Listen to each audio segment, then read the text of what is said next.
Hi, and welcome to another episode of the Mindfulness Mix Club. I am Miss Rodriguez. I'm Mubarak. I am Imani. I am Deasia. I'm Udrell. I'm Melanie. I'm Diara. I'm Amir. And I'm Mr. Sanchez. And today we are going to be leading with a mindfulness breath, and Miss Imani is going to lead heart and belly breathing. When you can no longer hear the bell, put one hand on your heart and one hand on your belly.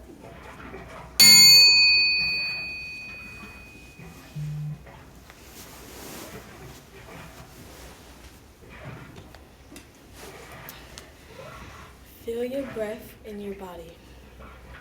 Where do you feel your breath more? How does it feel in your body? Let your hands be heavy on your chest and your belly. Let your breath be steady. 1, breathe in. 1, 2, 3, 4. Breathe out. 1, 2, 3, 4. Where do you feel your breath more? When you're ready, take your hands down. Thank you, Imani. You're welcome. What word describes how your body feels right now? Tired. Calm. Relaxed. Peaceful. My body feels tired and relaxing. Same for me. I feel relaxed, calm. Yeah, relaxed, calm, steady.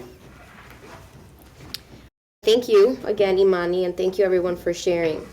Today, we are going to be talking about ice and how it can affect people's feelings, sense of safety, and school life. We're not here to argue politics. We are simply here to share personal experiences without revealing too much of our personal information, right? And we're here to talk about emotions, empathy, and coping. Does that sound good for everyone? Yes. All right. So again, we're not here to scare anyone. We're not here to spread rumors. So if there is a question and we do not know what it means, Mr. Sanchez and I can try to look things up to provide clarity on that. But there's also a lot of things that we don't know. Do you want to add anything, Mr. Sanchez? Said it all. So if something sounds confusing, if something sounds scary, we slow down and we try to get those facts, right? Yeah. So a couple of things. You only share what feels comfortable for you. It's okay to pass. We listen to understand. So sometimes somebody's going to say something. It doesn't always require a response. So it's okay to just give a thumbs up, thumbs down, sideways, whatever feels right for you. ICE is a government agency that enforces immigration laws. That's basically the one sentence definition for it, right? My question to you is, when you hear the word ICE, what feelings come up for people your age? Probably like scared, nervous, because probably nobody wants to be taken by ICE. So maybe they're probably gonna feel scared. More so fearful than calm, because it's ICE is a government that takes people away, and I wouldn't want to be taken away at this age, at a young age. You were saying something? No. If I had no experience about ice and I was a kid, I'll probably think an ice machine or something. But if you're older and you know about ice, you'll probably think about people that takes you away and if you have no papers and stuff. Well, that is the reality too. There's differences in what people think ice is depending on their age or their understanding of the world. Diara? Disappointed, because why do we even have ice in the first place? That was gonna be my question. I can understand feeling that feeling, right? It's disappointing to know that, sometimes people come into the country and they get taken or forced out, So, anybody else want to share? Any other feelings? Scared. Scared? Worried? Why do you think some students might feel scared or distracted when this topic comes up? I think that most students might feel scared or distracted when this subject comes up because, I mean, who would want to live in a world where people are or feel unwanted because of their race? I wouldn't want to grow up in that type of world, of which I'm already living in it. So, I mean, I would feel scared. Yeah. I think I agree with Deja because like let's say like somebody was like not from the country, they was from like a different country or whatever, and they came here and like ICE was coming to take everybody and try to like put them back in their country. Like some people would feel scared because maybe they like it here, maybe they met a lot of people here, yeah, so they would feel like really scared. I feel like people feel scared about this topic we're learning about because most people family did not have like the papers to stay here, and most people are just like they travel here so they can get away from like dangerous stuff in their country or where they're from. Love that. I think like kids will be really scared because who would want ICE knocking on their door in the middle of the night? Anyone else? I think they'll feel like really scared because like you don't have papers and you're just really young and you don't really know much about the life and you don't want to get taken away at a very young age, and I think they will feel scared. Also another reason, because what if they have family there that they can't see because they're in New York and their country is all over there.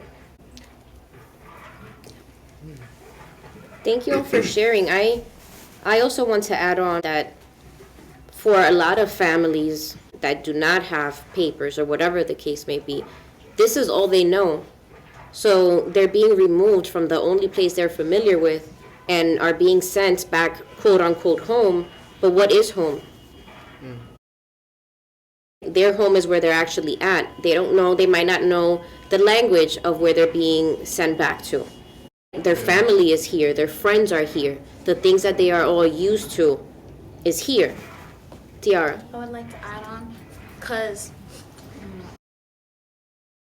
I was like on the news, and not really on the news, but I knew that you don't actually get sent to home. You get sent wherever they like take you.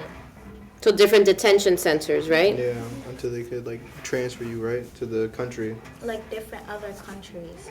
It's really disappointing. I have like a question. So like let's say like two people wasn't like from the country and they came here and like they had like a kid and the kid was born here, and like would ICE come and take that kid away since basically it was born here? So I was doing some research a little bit before the podcast, and although it is happening, and I'm only going based on what I looked up, but they are saying like ICE tries its best not to separate families from their children, because technically, right, when you are born in America, you are an American citizen. So that's why a lot of families try to, to come from another country, and when they start their families here, they have their babies here so that their babies are now American citizens. So it does get a little blurry, a little leery, right? Or it might change up because if, I'm 18 and I was born here and my parents are getting removed by ICE and they're going back to Mexico, technically I'm of legal age. I'm 18. I'm an adult, right? So I can't go with my parents because I'm a legal citizen in this country and they're not. So it would be sometimes where, there might be a case where somebody of age or older might get separated from their family. But children under the age are, it's a package deal. You go with your parents. At least that's what it says online. There are other instances though where children are separated. There was an actress who had gone to school, and when she came back home from school, her parents were gone. There had been a raid in the neighborhood, and they did not pay attention to see if there were any children. So what does that mean for her? Right? Does she go into the system? She doesn't exist technically, right? Because they removed her parents. So what now? She's supposed to take care of a household? How is she supposed to feed herself? So again, there are a lot of circumstances to this, right? There's a lot of behind the scene things that we do not know about. And I think that also leaves us with the question, right? For us and you guys, not me and Ms. Rodriguez, but for you guys being the new generation coming up, right? How can we do these things better? What are some new ways that, maybe we need to start looking at these things so that families and children don't get left behind, or families and children aren't separated and aren't forgotten about? Because I can only imagine how scary that was for that little child to come home and not see her parents there. Mm-hmm. It's also Ooh, it's a whole lot, a lot at once. What was that? A child. Yeah, it was a child. Now, I'm gonna see if I could look it up. I feel like it's also overwhelming because, if you're already struggling, or if you need help getting back on your feet, or if you need help getting on your feet, or in like going towards the right path in life, and then ICE just comes and they take you to a place where so-called home is, and it's not even home. I feel like that's just overwhelming because you're already struggling, and you get deported to a place that you're not even from. You don't understand the language. You can't get a job. It's just hard. Yeah. So I feel like it's very overwhelming. It's scary, going from one place to another.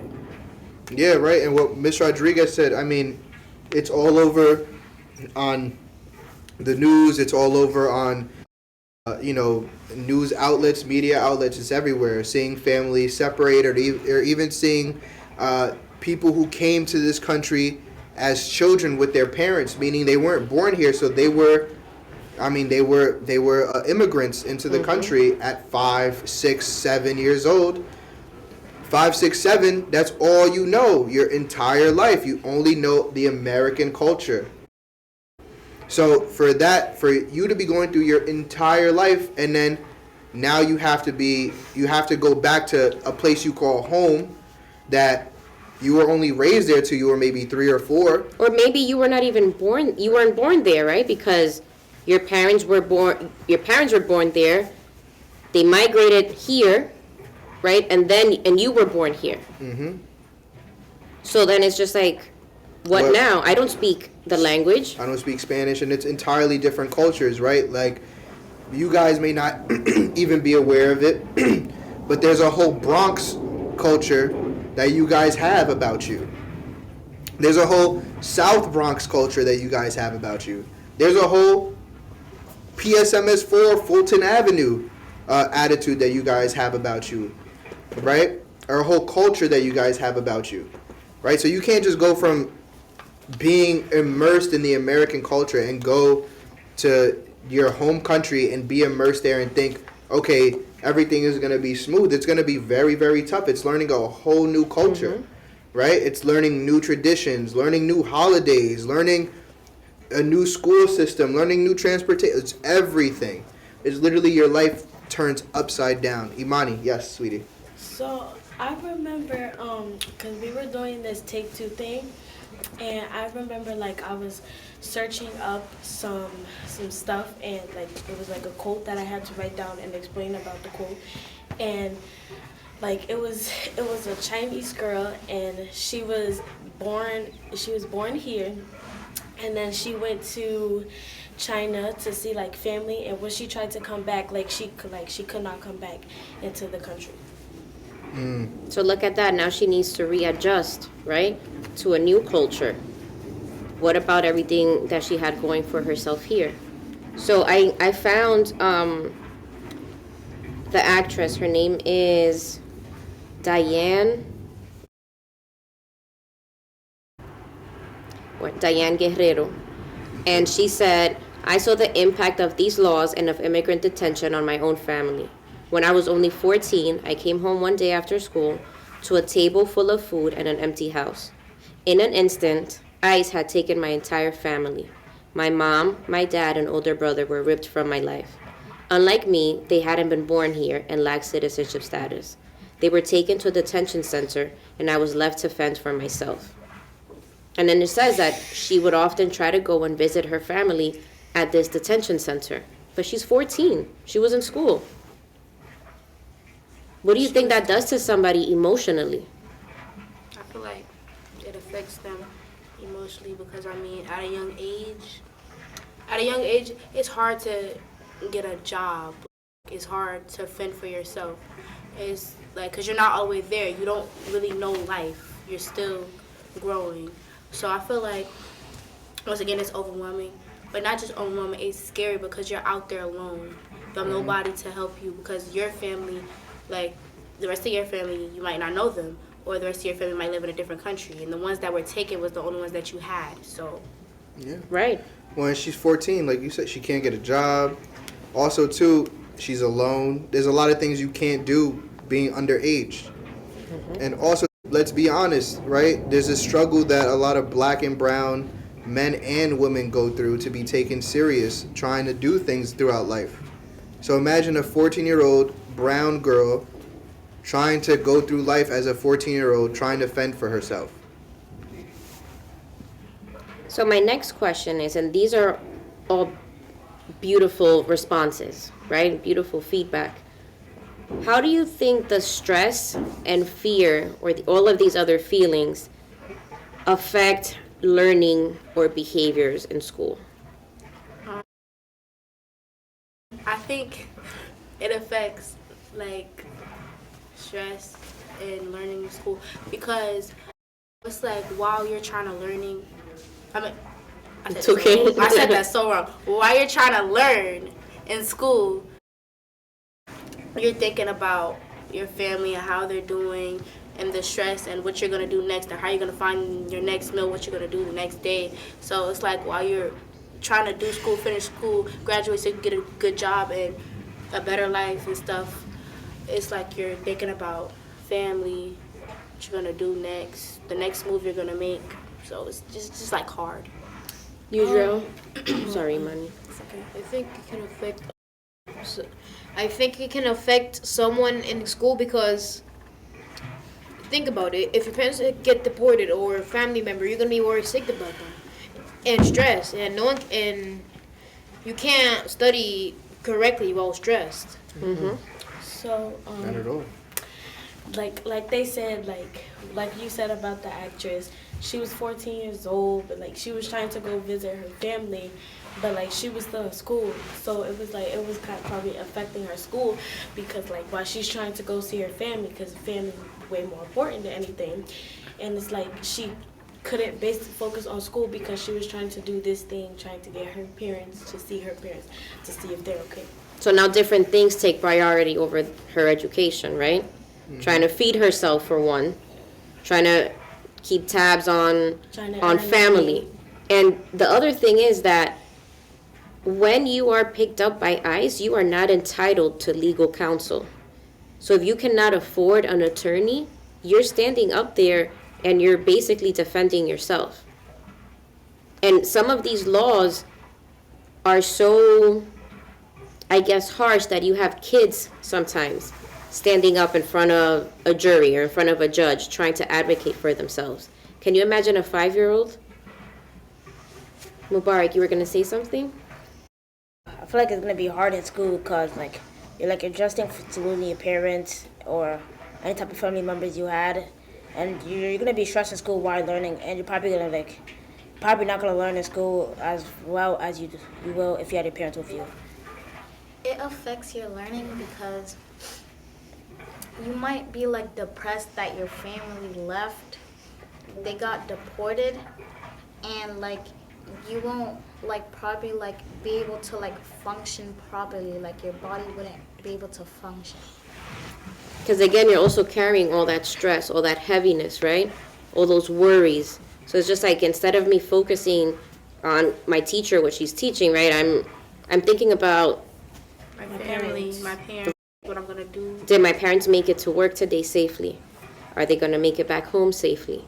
Can I exit the building safely? Right? So there are a lot of questions. So that leads me to even if ice doesn't affect you personally, right? We don't know how it could be affecting the person sitting next to you. Even if it does, you don't know those things, how can you be an ally or a supportive friend when someone is worried about their family or their situation? Me personally, if I had a friend that was in that type of situation, because I feel like I'm the type of person to comfort when you need me to.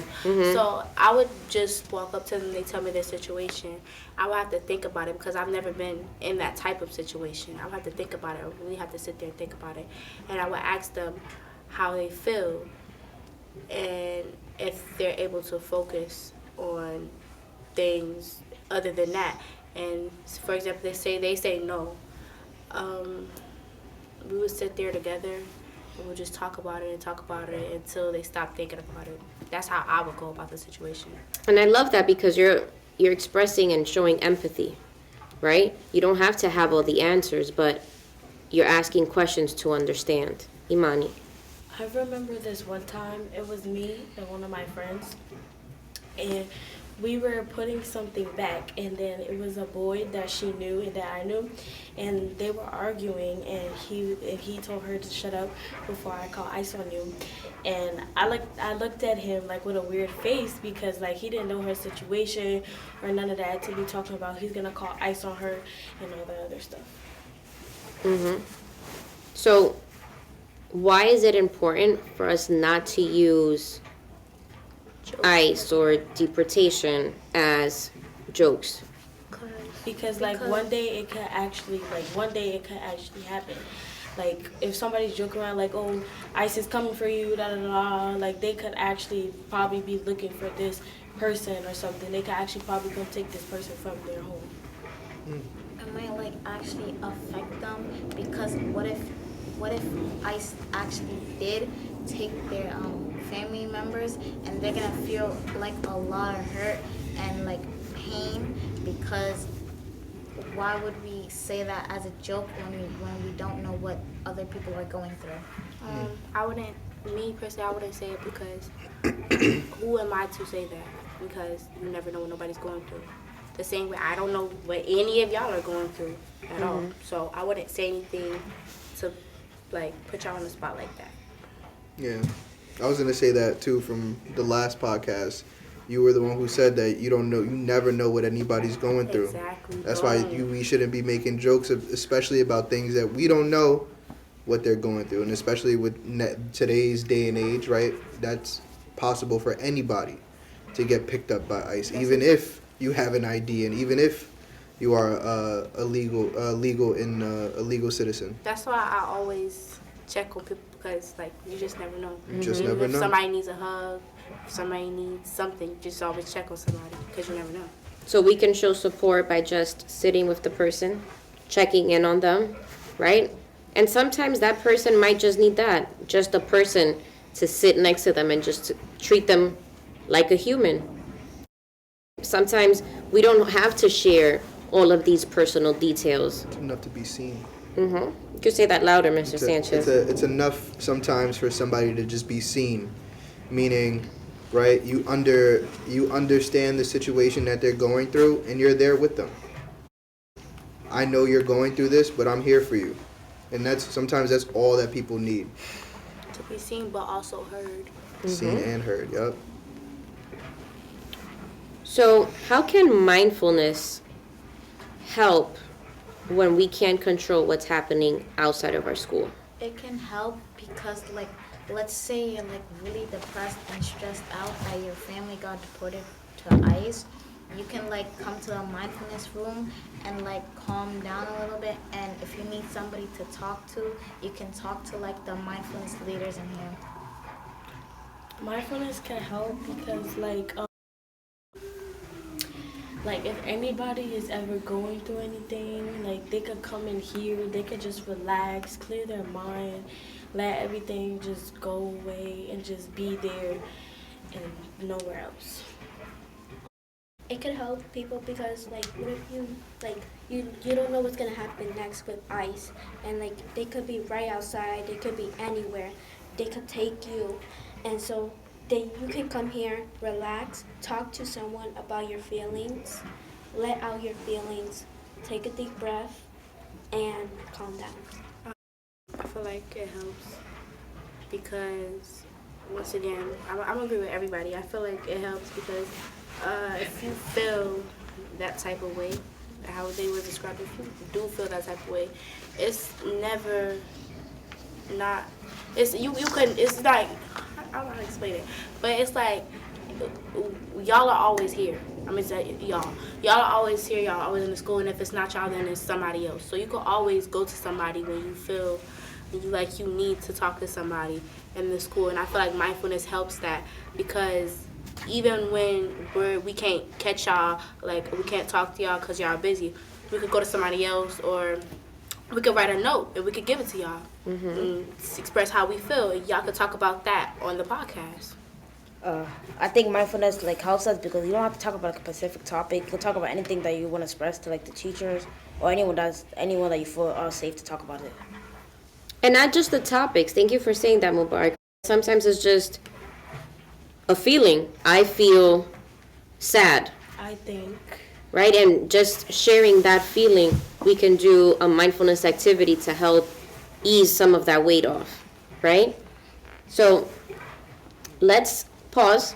We're going to take a deep breath. Exhale. And just notice how your body is feeling. We spoke about a lot. About a heavy topic, too. Yes, very heavy topic, right? So just sit with your body and notice what is the feeling, what are the feelings going through your body right now. If you feel tense, that's okay.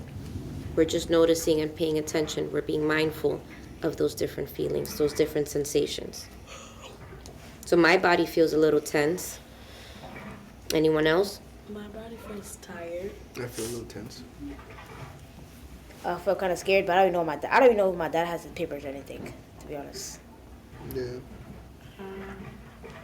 Right now, I wouldn't say I feel relaxed. I feel, or tired. I don't know how to explain it because I don't feel energetic. I don't feel tired. I don't feel relaxed.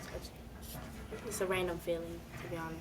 And that's valid. Sometimes you just be. Sometimes you just are. Mm-hmm. And that's okay. Anyone else? Does anyone want to share any experiences? I like to share something. Okay. So like one day when I was going to school, I was gonna take the bus, but then my dad saw the cops, like the ICE cops, and they saw that they were asking for their IDs and stuff like that. Do you have your papers, stuff like that? And so even though they did have it, they still took them away. And they also took some kids and some people away. And they took them to the bus. They were asking them questions, stuff like that. And that made me feel very upset because my dad, he doesn't have papers. And I'm very scared for him because what if one day, I don't know what will happen if he gets taken. A personal experience, it's not really about ICE, but it is about racism. It was one day, me and my mom, we went to the store in South Carolina, right? I think we went to Family Dollar. And we walked to Family Dollar, and there was this lady, she was staring at us. Mind you, I'm lighter than most people in my family. And like when I was younger, I was really light, like very light. And my mom, she's like his skin tone. So the lady thought that my mom had kidnapped me just because of our different skin tones. So she walked up to us, and my mom got into it. She thought that I had been taken away, and I was trying to tell her, even though I think I was like 5 or 6, I was trying to tell her, like I was standing up for me and my mom. And I don't know what I was saying, but I was saying stuff to get us out of that situation. But she said she was going to call the cops on us. So me and my mom, we just left. And when we got home, me and my mom had to talk about it. She was like, are you scared? Are you okay? Are you good? I'm like, I'm good. I was like, I'm okay. And she was like, see, that's why in life you need to watch your back and watch your surroundings. I'm like, and I asked her, what the lady did that for. She was like, because it's always going to be people in life like that. It doesn't matter what comes to it, and it's always going to be somebody out there like that. I'm like, so all of that happened just because me and her were different skin tones, and I think the lady was in the wrong because she didn't have to do that. She could have mind her business. So these were two very different experiences, right? But they have commonalities, right? Being judged based on what you look, the fear, right? Feelings of fear, being scared, being threatened by somebody else, right? Anyone else? Sure, you had your hand up too? Monty? Like, this is not like my experience, but I remember watching the news one day, and it says something about how ICE was coming and taking anybody that that didn't look like they were from here, like that probably looked like they was from Mexico, Puerto Rico, all the other different things. So it was very sad to me because like maybe some of those people like were from here, and but probably they were probably like a different culture, but they probably were from here. So I was like on I don't know, Apple's on. I was like 12 a.m. I was like watching TikTok. I was showing ICE like going like shooting people for no reason because they didn't have the papers and stuff. That did happen in Minnesota, right? Yeah, it was a lady. I think this was on TikTok or maybe it was the news. She got in a car. She had got shot. Yes. I shot her and she sadly passed away because they thought that she didn't have her papers or she looked like she was an immigrant. I don't think she was an immigrant though. I think they said that on the news, but she wasn't an immigrant. They shot her for no reason. Yeah, I believe she had. Or she was blocking traffic or something. Because I mean, there's so many different ones, right? Yeah, it happened. It was another one recently too. So, thank you all so much for allowing yourselves to be vulnerable, for sharing personal stories, for approaching this topic with empathy.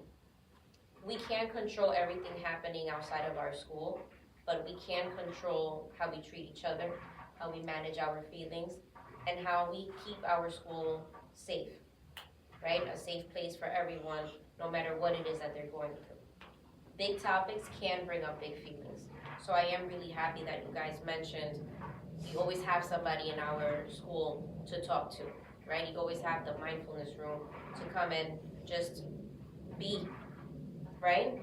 So again, mindfulness helps us to pause, to breathe, and it reminds us that we're not alone.